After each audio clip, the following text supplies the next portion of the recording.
आज की बात अब हर शाम सोमवार से शुक्रवार 8:30 बजे से। बंगाल के बाद क्या अब महाराष्ट्र में उद्धव ठाकरे के साथ भी खेला होने जा रहा है? क्या उद्धव ठाकरे की पार्टी एक बार फिर टूटने जा रही है? उद्धव सेना में इस वक्त ऑपरेशन टाइगर की वजह से खलबली मची हुई है। बड़ी खबर यह है कि उद्धव ठाकरे की शिवसेना यूबीटी का टूटना लगभग तय दिखाई दे रहा है। सूत्रों के मुताबिक उद्धव कैंप के 6 से 7 सांसद शिंदे गुट में जाने के लिए बिल्कुल तैयार हैं। ये सभी सांसद इसी महीने जून में ही शिंदे कैंप में शामिल हो सकते हैं। वहीं सांसद अनिल देसाई को लेकर खबर यह है कि वो उद्धव के साथ ही रहेंगे। यही वजह है कि 9 लोकसभा सांसदों में से सिर्फ अनिल देसाई ही मीडिया के सामने आ रहे हैं और बयान दे रहे हैं। अनिल देसाई के अलावा उद्धव गुट के बाकी सांसद शिंदे के संपर्क में हैं। अब खलबली होते हुए देख ही उद्धव ठाकरे ने मीटिंग बुलाई थी। उस मीटिंग में भी 4 सांसद तो फिजिकली उपस्थित थे, लेकिन बाकी के जो सांसद थे 5, उन्होंने अन्य कारणों की वजह से ये कह दिया कि भाई किसी की पत्नी की तबीयत खराब थी, किसी के घर में कोई कार्यक्रम था, कहीं पे कुछ चुनाव का मसला था, तो इस वजह से वो लोग नहीं पहुंच पाए। अब पार्टी को दोबारा टूटने से बचाने के लिए उद्धव ठाकरे सांसदों के बाद अब 22 तारीख को विधायकों से भी मीटिंग करने जा रही हैं।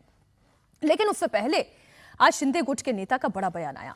इंडिया टीवी से बात करते हुए शिंदे गुट के नेता दीपक केसरकर ने कहा कि उद्धव के कई सांसद एकनाथ शिंदे के साथ आएंगे। सब कुछ दिन के इंतजार की ही बात है। केसरकर का दावा यह है कि कई जनप्रतिनिधि अपने अपने इलाके में विकास के लिए शिंदे के साथ जुड़ना चाहते हैं। आप सुने केसरकर ने क्या कहा।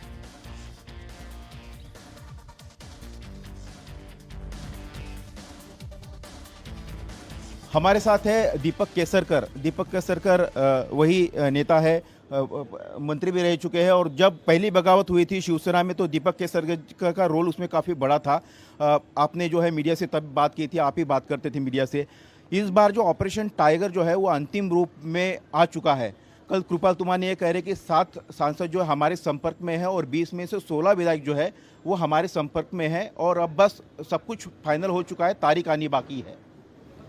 देखिए, ये तो वो लोग डिसाइड करते हैं, जो सांसद है या तो एमएलएज है, कि उनको पब्लिक के लिए काम करना है, इसलिए उनके कॉन्स्टिट्यूंसी के काम रहते हैं। इसीलिए जो लोग काम करते हैं उनके साथ वो काम करना ज़्यादा पसंद करते हैं। तो इनडायरेक्टली आप ये कहेंगे कि विकास के लिए उनके क्षेत्र के काम हो, इसलिए वो लोग सत्ता पक्ष के साथ आना चाहते हैं? ऐसे मुझे लगता है। जब ये हो जाएगा तभी मैं कुछ कमेंट कर सकता हूँ। आज ये प्री मैच्योर हो जाएगा कमेंट करना। लेकिन वो आपके साथ भी आ सकते हैं और फिर बीजेपी के साथ भी आ सकते हैं, लेकिन उनकी विचारधारा जो है शिवसेना की है, तो क्या शिवसेना के साथ भी आ सकते हैं? देखिए, जो भी शिवसेना के सदस्य हैं वो बाबा साहब के विचारों पे चलते हैं। जो शिवसेना ने कांग्रेस के साथ एक गठबंधन बनाया है, ये बाबा साहब का विचार बिल्कुल नहीं है। बाबा साहब ने ये भी कहा था कि अगर ऐसी कब स्थिति हो कि मुझे कांग्रेस के साथ जाना पड़े तो मैं शिवसेना को बंद कर दूंगा, मतलब मेरे पार्टी को क्लोज कर दूंगा। तो उनके विचार है, तो उनके जो फॉलोअर्स है वो उसी विचार पे चलते हैं। शिवसेना के अभी यूबीटी में वो विचारधारा के कारण, बाला साहब के विचारधारा के कारण आपके शिवसेना के साथ ही जुड़ेंगे? हाँ, शिवसेना के साथ जुड़ेंगे और वो मोदी साहब का भी नेतृत्व मानेंगे, स्वीकार करेंगे, क्योंकि ये भारत की पहली युति है भाजपा और शिवसेना की, और ये हिंदुत्व का विचार साथ लेके ये युति बनी थी जब बाबा साहब थे, और ये युति आज भी एकनाथ शिंदे साहब के कारण से कायम है। हमारे सहयोगी सचिन चौधरी इस वक्त मुंबई से हमारे साथ लाइव जुड़ गए हैं। मैं इस चर्चा को अब मैंने अपने मेहमानों के पास लेकर जाऊं, लेकिन सचिन ये बताइए कि इस वक्त महाराष्ट्र में चल क्या रहा है? क्या वाकई में बड़ी टूट होने जा रही है और ये मॉनसून सत्र से पहले हो जाएगा? जी मीनाक्षी, देखिए, शिवसेना में अंदर खाने बहुत कुछ तेज हलचल चल रही है, और ये लगभग तय हो गया है। जो शिवसेना शिंदे के सूत्र है हमें बता रहे हैं कि 2/3 9 में से 2/3 यानी कि 6 लोग उनके साथ में जुड़ गए हैं, और भी 1-2 लोग जो है उनके संपर्क में हैं। सिर्फ अनिल देसाई छोड़कर लगभग सभी लोग उनके संपर्क में, ऐसा उनका दावा है। कल तुमाने ने जो है उनके एमएलसी, उन्होंने तो 7 लोगों का नाम जो है बता दिया है, लोगों का दावा कर दिया है।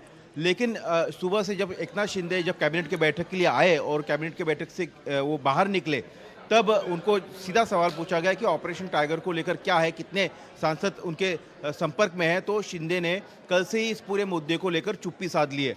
इसके पहले भी ऑपरेशन टाइगर की खबरें आई थी, लेकिन जब ये खबरें आई थी तो एकनाथ शिंदे ने कुछ ही घंटों में क्लैरिफिकेशन दिया था कि ऐसा कोई ऑपरेशन नहीं है, ऐसा कोई जो है वो ऑपरेशन नहीं चला रहे हैं। लेकिन इस बार एकनाथ शिंदे की खामोशी बहुत कुछ कर रही है और उनके नेता ये जो दावा कर रहे हैं कि कुछ सांसद जो है उनके साथ में 2/3 सांसदों का उनके साथ संपर्क है और वो ऑपरेशन टाइगर 19 जून से पहले भी हो सकता है, उसके बाद मानसून सत्र जो है शुरू होगा उसके पहले कभी भी किया जा सकता है। लेकिन इतना तय है कि ये सांसद जो है वो टूटने तय है। अब बस तारीख जो है डिक्लेयर होनी बाकी है, ऊपर से जैसे ग्रीन सिग्नल मिलेगा ये तारीख भी तय की जाएगी और उनका प्रवेश करा लिया जाएगा। दूसरी ओर उद्धव ठाकरे और उनके गुट ने जो डैमेज कंट्रोल की कोशिशें लगातार तेज कर दी है। उद्धव ठाकरे ने बैठक बुलाई लेकिन उसमें आधे से भी कम सांसद मौजूद रहे, सिर्फ 4 ही सांसद मौजूद रहे। जो 4 मौजूद थे उनसे भी कुछ संपर्क में, ऐसा शिंदे शिवसेना का दावा है।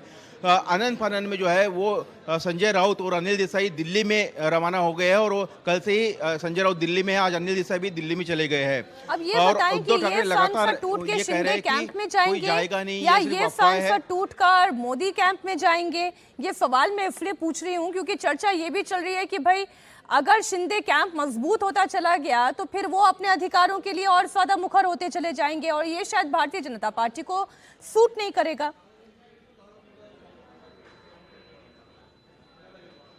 ये जो सांसद है, जैसे कि मैंने ये भी सवाल उनके नेताओं से पूछा शिंदे शिवसेना के, तो उनका कहना है कि शिवसेना जो शिवसैनिक है वो अपने कैडर को लेकर बहुत चिंतित रहते हैं। जो भी नेता रहते हैं, चाहे वो विधायक हो, सांसद हो, वो बीजेपी के साथ सीधे जुड़ेंगे तो बीजेपी की तोड़फोड़ की जो आरोप उन पर लगते हैं उसको ज़्यादा हवा मिलेगी और शिवसैनिक जो है वो शिवसेना को ही ज़्यादा प्रेफर करता है। वो बाला साहब के विचारों पर चलने वाला शिवसैनिक होता है, तो वो बीजेपी में जाना उसका उन सांसदों के लिए बहुत मुश्किल होगा उनके चुनाव क्षेत्र में। इसलिए उनके विचारों से मिलती जुलती पार्टी जो है वो शिवसेना है। शिवसेना शिंदे को चुनाव आयोग ने आधिकारिक रूप से चुनाव चिन्ह भी दिया है, उनको नाम भी दिया है, हालांकि मसला कोर्ट में चल रहा है। लेकिन जो सांसद उनके संपर्क में है उनका और जो शिवसेना का जो कैडर है पूरा, वो एकनाथ शिंदे से ही मेल खाता है, वो बीजेपी से ज़्यादा मेल नहीं खाता है। इस कारण जो है वो शिंदे शिवसेना के साथ आएंगे। अब शिंदे शिवसेना के साथ आए तो वो एनडीए में आएंगे और एनडीए की सबसे पहली प्रायोरिटी ये है कि डिलिमिटेशन या महिला रिजर्वेशन का जो बिल पास कराना है उसके लिए संख्या जुटनी है और उस संख्या जुटाने के लिए चाहे वो शिंदे शिवसेना में जाए या अलग गुट स्थापन करे, उनके लिए मायने ये रखता है कि संख्या जुटाना और उसके लिए पूरी ये कवायद की जा रही है। लेकिन वो बीजेपी से ज्यादा शिंदे शिवसेना में ही उनका मर्जर किया जा सकता है या फिर एक अलग गुट जो है वो बनाया जा सकता है। उस पर हमने बकायदा पूरा एक चार्ट तैयार किया है, वो फिर हम दर्शकों के सामने रख दें। उद्धव की सेना में कुल 10 सांसद हैं जिनकी तस्वीर आपके सामने है। इनमें से 9 लोकसभा के और 1 राज्यसभा के सांसद हैं। अब शिंदे गुट का दावा यह है कि 9 लोकसभा सांसदों में से 9 के 9 उनके संपर्क में हैं। 2/3 लोकसभा सांसद शिंदे गुट में आना चाहते हैं, यानी कि 6 सांसद जो हैं वो आना चाहते हैं। अब शिंदे गुट का यह भी दावा है कि उद्धव सेना के 20 में से 16 विधायक भी उनके संपर्क में हैं, यानी कि यहां भी 2/3 से ज्यादा है। ऐसे में अगर इन विधायकों और सांसदों ने पाला बदला तो 5 साल के अंदर अंदर दूसरी बार उद्धव ठाकरे की पार्टी टूट जाएगी। हालांकि उद्धव गुट के सांसद अनिल देसाई ये कह रहे हैं कि वो लोग पिछले 1 साल से ऑपरेशन टाइगर की बात सुन रहे हैं, लेकिन सच ये है कि उद्धव कैंप के सारे सांसद एकजुट हैं। परसों हुई मीटिंग में सभी सांसदों ने उद्धव के नेतृत्व में विश्वास जताया। 14 जून की मीटिंग में 9 में से 4 सांसद मातोश्री भी पहुंचे, 5 सांसद वीडियो कॉन्फ्रेंसिंग से जुड़े। ये इस तरह की बातें तो साल भर से ज़्यादा वक्त हो गया, बीच बीच में आते रहती है, इंटरमिटेंटली किसी तरह से पॉपअप हो जाती है कहाँ से, और ये अटकलें लगाई जाती है कि भाई ये होगा, ऑपरेशन टाइगर होगा, जो अब तक हुआ नहीं है ना होगा। परसों भी जो मीटिंग उद्धव जी ने बुलाई हुई थी सांसदों की, उसमें 4 लोग हम इन पर्सन थे और 5 लोग हमारे 5 सांसद अपनी अपनी पूर्व नियोजित जो कार्यक्रम रहते हैं पहले से, तो उस कार्यक्रम के हिसाब से अपने अपने कहीं पे 2 लोगों के, एक का बच्चा हॉस्पिटल में एडमिट था, ओम राजे निम्बालकर का, और दूसरे वाकचौरे करके शिरडी के जो सांसद है उनका उनकी वाइफ हैदराबाद में एडमिट थी। संजय देशमुख जो है वो यवतमाल वाशिम के उनके घर पे उनके बच्ची की शादी की बातचीत हो रही थी। उसी दिन मेहमान आने वाले थे और आए भी थे। उस दरमियान उन्होंने वीडियो कॉन्फ्रेंसिंग में सभी ने बात कर ली। शिंदे गुट की तरफ से अब खुलेआम उद्धव गुट के नेताओं को पाला बदलने का ऑफर दिया जा रहा है। शिंदे कैंप के नेता और महाराष्ट्र सरकार में मंत्री प्रताप सरनाईक ने कहा कि उनकी पार्टी का दरवाजा 365 दिन खुला रहता है। जिन्हें भी शिंदे के नेतृत्व में विश्वास है, जिनको भी बाला साहेब की विचारधारा से प्यार है, वो सभी विधायक और सांसद शिंदे गुट में शामिल हो सकते हैं। हमारे साथ है शिवसेना के मंत्री प्रताप सरनाईक साहब, आपने कहा कि ऑपरेशन टाइगर लगातार चलता रहा है और जो भी आएंगे उनका स्वागत है, दरवाजे खुले। हाँ, 365 दिन 24 घंटा हमारा दरवाजा तो खुला ही है। एकनाथ शिंदे साहब के ऊपर जिनका विश्वास है और आदरणीय शिवसेना प्रमुख बाला साहब ठाकरे की विचारधारा जिनको पसंद है, उस विचारधारा के ऊपर अगर वो प्यार करते हैं और हमारे पार्टी में आके अगर उनको आनंद मिलता है, तो हर शिवसैनिक, चाहे वो छोटे से छोटा हो या बड़े से बड़ा हो, चाहे वो शिवसैनिक एक सर्वसामान्य आदमी हो, चाहे नगर सेवक हो, चाहे विधायक हो, चाहे सांसद हो, हर उस इंसान को जो बाला साहब ठाकरे जी को विचारधारा मानते हैं, उनको हमारे पार्टी में स्वागत है। हमारे सहयोगी सचिन चौधरी लगातार हमारे साथ जुड़े हुए हैं। अब ऑपरेशन टाइगर हो रहा है या नहीं हो रहा है, कैसे हो रहा है, कौन टूटेगा, कब टूटेगा, ये सब तो आगे की कहानी बताएगी। लेकिन इस वक्त उद्धव ठाकरे कहाँ हैं, वो कैसे इस पार्टी को इंटैक्ट रखने की कोशिश कर रहे हैं, और संजय राउत क्या केवल बयानबाजी से इतर भी कुछ कर पा रहे हैं?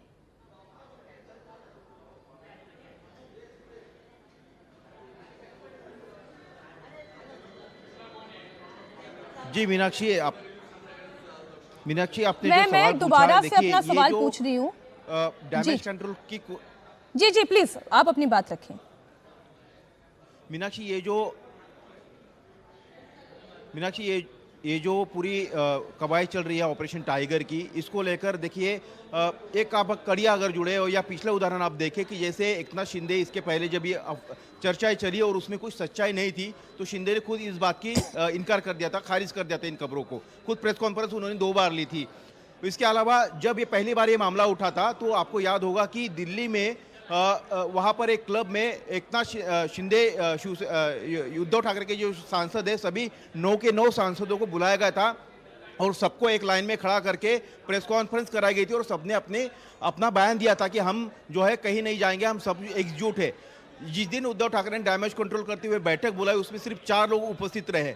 उसके बाद से किसी भी सांसद का आप देखेंगे तो बयान खुलकर सामने नहीं आया कि हाँ हम उद्धव ठाकरे के साथ। ठीक है सचिन जी, आप रहे हमारे साथ। अनंत विजय जी हमारे साथ जुड़ गए हैं वापस से। अनंत जी, कुछ कंफ्यूजन हो गया था, अभी तो आप लोगों से महाराष्ट्र पर चर्चा करनी थी। आप ये जो मोदी शरणम गच्छामी हो रहा है और ये महाराष्ट्र में भी हो रहा है, उद्धव ठाकरे के लिए अब तो इससे ज्यादा बड़ी टूट और क्या होगी? अब तो पार्टी खत्म होने की नौबत आ गई है। मीनाक्षी जी, देखिए ये रिफ्लेक्शन ऑन लीडरशिप है। जो भी लीडर अब क्या हो गया है, हाल के दिनों में अगर विपक्षी दलों के नेताओं को देखिए तो बाहर दिखता ही नहीं कोई। आपने पिछली बार किसी आंदोलन का नेतृत्व करते हुए उद्धव ठाकरे जी को कब देखा था? उद्धव ठाकरे जी बाल ठाकरे नहीं है कि वो घर में बैठेंगे और उनकी एक आवाज पर बाल ठाकरे जी के संघर्ष का बड़ा लंबा इतिहास था, तब वो जाके बाल ठाकरे जी बने महाराष्ट्र की राजनीति के। उद्धव ठाकरे जी एक डायनेस्ट हैं, इसलिए इनको मेहनत करनी पड़ेगी। इनके पुत्र को कब आपने आखिरी बार देखा सड़क पर कोई आंदोलन करते हुए? तो जो नेता हैं उनको अपने भविष्य की चिंता सताती है। और ये दुर्गुण जो है विपक्षी दल के सारे दलों में आप देखिए, कोई निकलता ही नहीं है। सबको लगता है एक पे एक बयान जारी कर दो, उसी के आधार पर राजनीति हो जाएगी।